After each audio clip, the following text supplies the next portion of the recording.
ქიზიყში ალოობა დასასრულს უახლოვდება. ხორბლისა და ფქვილის მწარმოებელთა ასოციაციის აღმასრულებელი დირექტორის ლევან სილაგავას ინფორმაციით, წელს ხორბლის უხვი მოსავლის მიუხედავად ფასები ჯერჯერობით იგივე ნიშნულზეა. ამ დროისთვის 1 კილოგრამის ფასი 72 თეთრამდე მერყეობს.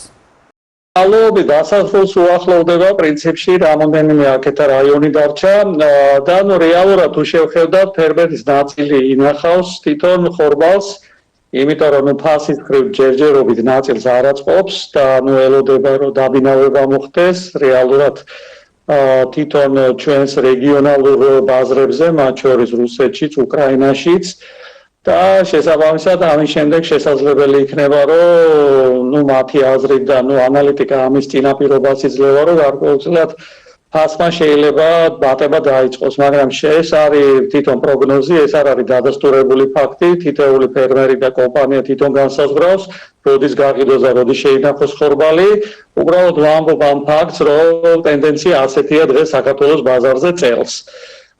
ფასების მიმართებაში თუ ავიღებთ დღესდღეობით შეთავაზებული ფასი წისქვილ კომბინატებში თბილისში არის დაახლოებით 72 თეთრის ფარგლებში, იმიტომ რომ 72 თეთრი უკვე ჯდება იმპორტირებული, მათ შორის რუსული მესამე კლასის ხორბალი და აქედან გამომდინარეა შეთავაზება.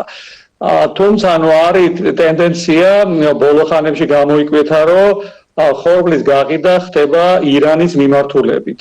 ეს ალბათ სტატისტიკაში რაღაცნაირად აისახება და უფრო სტატისტიკის დეპარტამენტი აღრიცხავს ამას და სოფლის მეურნეობის სამინისტრო და რეალურად ეს მიმართულება ექსპორტზე დღესდღეობით გარკვეულწილად მუშაობს ჩვენი ინფორმაცია.